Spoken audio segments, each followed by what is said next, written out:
because it's a shorter the list. Ricky Henderson rule. Yeah. And he came in and he just tore it up, and he won the whole thing. It would be between that and I would say Mark McGwire in Boston, when he was just crushing them over the monster and putting them on Landau Street. That was really cool. I remember watching that. And obviously, I think Hamilton's 26 in the round was unbelievable. Yeah, that shit was nuts. There's some cool thing. Like that's the thing that you don't know that could happen. We can sit here and make predictions on what should happen, but any one of these guys, they're all MLB players. You get in that groove, you just find that sweet spot. Mm-hmm. There's some cool stuff that happens too. Other things to watch during this. Sometimes like their dad comes out and throws to them, or their old pitching coach from their high school team will come out and throw to them. Stuff like that. Chapman's dad is pitching to him. Is he? I read that. That's cool. Some stuff like that happens all the time. And you don't know like. The emotion of it gets the adrenaline. Like if a guy really wants it, versus a guy that's just half-assing it out there. You don't know what's going to happen. Cheating like Bryce Harper's was last year. That's right. Yeah, that'll help. He was cheating? Well, I mean, there was just controversy. You're supposed to, as the pitcher, you're supposed to wait to throw the ball until the ball lands. And Bryce Harper's dad was just rifling him. He would throw, he'd hit, he'd throw, he'd hit. So he ended up winning. He went on like some crazy surge to end up winning last year. And I hate Bryce Harper as it is, so I'm going to shit on him as much as I can. I just, he's one of those guys you love to hate. Yeah, and I love that he's like getting booed in Philly, and but that was the controversy with him last year. I don't think we can. It doesn't feel right to me of talking about home run derbies without mentioning Ken Griffey Jr. too. I mean, the dude was just. The prettiest swing I've ever seen in my entire life, and he actually won 3 derbies back in the '90s, which was cool. Do you know when they started the derby? What year? The derby? Yeah, it's fairly recent. I mean, within our lifetime. I don't think it was. Has to be early '90s, late '80s. Do you think? If I had to guess, yeah. I don't know. I'll look it up right now. But yeah, Griffey was just. Griffey was cool because I remember Griffey was the first guy for me that brought a little bit of a swag to it. Yeah. You know what I mean? That kind of just made it cool to be in it. Yeah, he was young. Playing with his dad. The first derby was in 1985. Okay. And he came out there, hat backwards, no helmet. He just looked cool out there, and he had such a pretty swing. It's definitely a cool guy back then. 85 is probably like Dave Kingman days. Who won the first derby? Look at that. Let's just Google everything. I'm just going to give you questions and you Google it. Do it up, man. That's the next hour. New podcast. I think my most memorable was, like I said, Bobby Abreu, and then also, or Miguel Tejada, and then also Vladimir Guerrero. When I remember he like missed a couple, and then Big Papi gave him like a different bat. And then he just like goes and like crushes it and then wins it. I remember that. Yeah, that was a really good moment for me. They tried to say that the bat was juiced or something like that, was pumped up or whatever. But I said fuck him because my man won. So. Abreu was playing for the Angels when he won that, right? Was he playing with the Angels? No, Phillies. He's playing for the Phillies, I believe. Yeah, he played for the Yankees shortly after the Angels. So you a big Garrett Anderson fan then too? I like Garrett Anderson. He's just one of those guys that just you love to love. I love Gary. He's so underrated. Dave Parker. Dave Parker was the first winner with the Reds. Reds. Half right. Yeah, not bad. I think it's a Dave Kingman. Real quick, we're running short on time, so I just want to get y'all picks real quick. So World Series prediction. Who do we have going and winning? Go ahead. Okay, well, I will stick with my preseason prediction. I said that the Yankees were going to take it all, as much as that pained me to say. If we go back to the tape, I definitely said that. And now the fact that they've kind of gone through some adversity along the way, I think that only makes them stronger. Showing that they have a little bit of depth there too. And if they do what I think they're going to do and add another pitcher to that, they're going to be really tough. So I like them. And then, kind of like Joe was saying, the playoffs are a different animal. There's always that chance that, and it's been said over and over, I wouldn't be the first one saying it, but it's not always the best team that wins. It's the hottest team that wins. Yeah. And, if you're on a tear at the time, you get hot at the right time. It's always a positive. But I think if I had to go off of what we've been seeing so far, not only because they have the best record, but that 1-2-3 punch, when you're looking at Ryu and Walker Buehler and Clayton Kershaw, I think the Dodgers are going to be really tough to beat in a playoff series. And they'll probably go in there with home field advantage, which will be good for them. They're not going to have to play one of those little quick play-in games. Yeah. I think Yankees, Dodgers, and I think it's tough to call, man. I think the Yankees win. I said before the season started, I think the Yankees win, and just because I know how that goes. It's always the team I hate. So Yankees in 6. Yankees in 6. Okay. Since we're short on time. Since we're short on time, Bryce, I'm going to give you a 6-minute answer. I'm going to go Dodgers over Astros in 6. Okay. See that? I even gave you a... That was fast. Yeah, Dodgers over Astros. I think the Astros beat the Yankees. Okay. I don't know. All right, I'll give y'all a pick. I'm going to go Astros to represent the AL. And then in the NL, I'm just going to pick a random-ass team here. Why not? I like that. Marlins. How about Atlanta?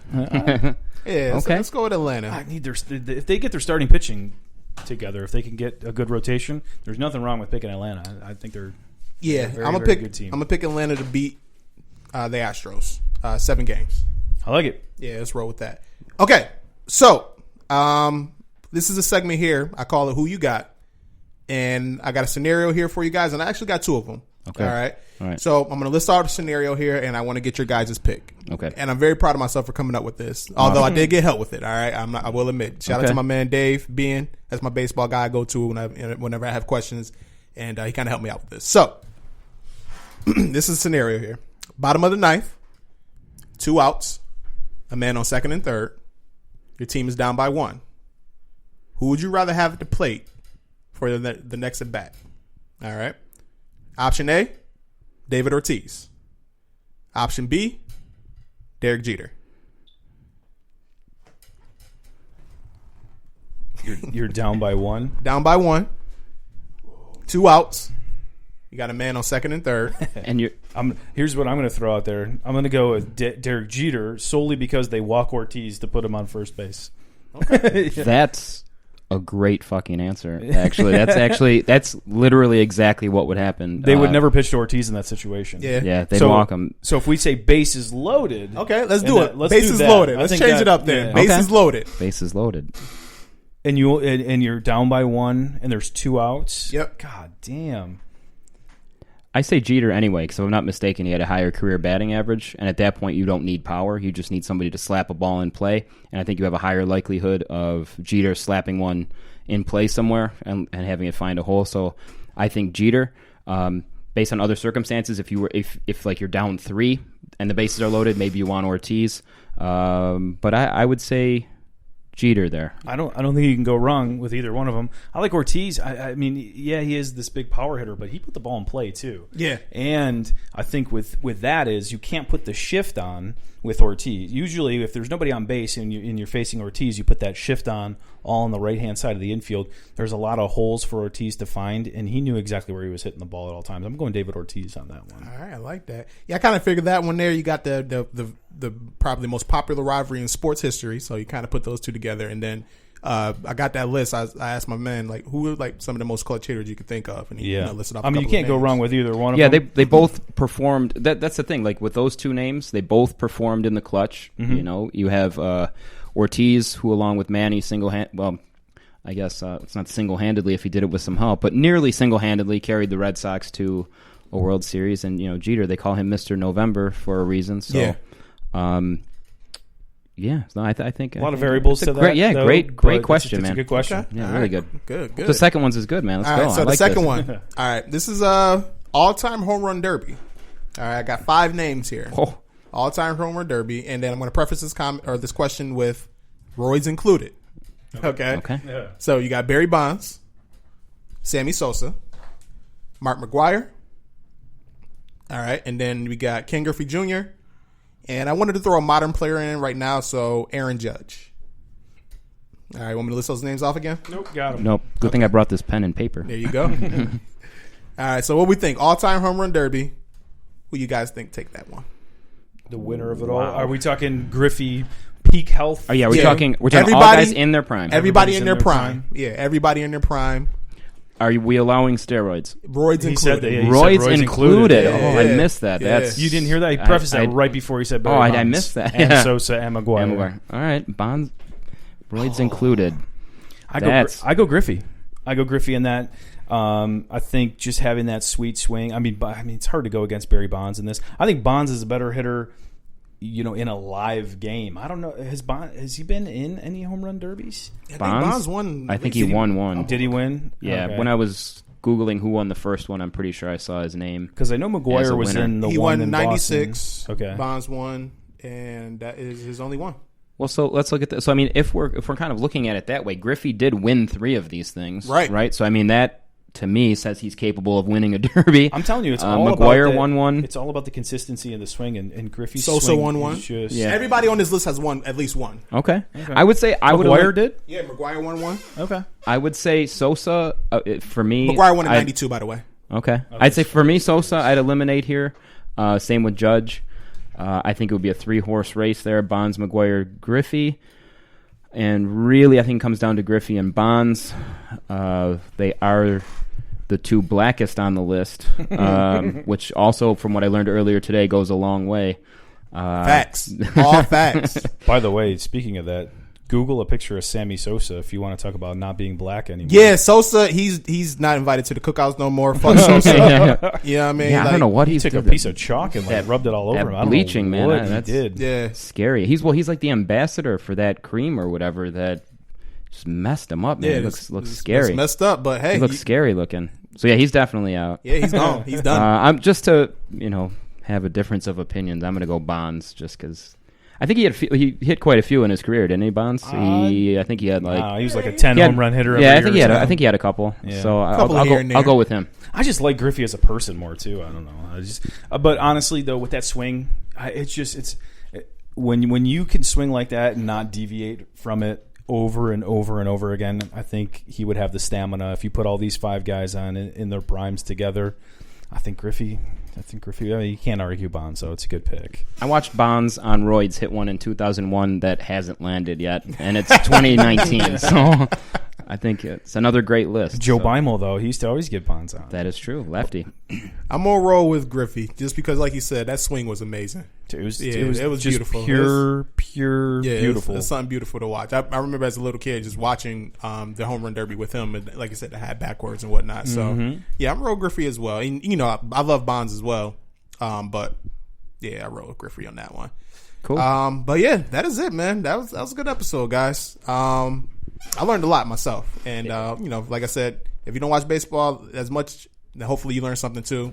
And then that was a good discussion. Anything else y'all want to add while we're here? Anything you got to plug?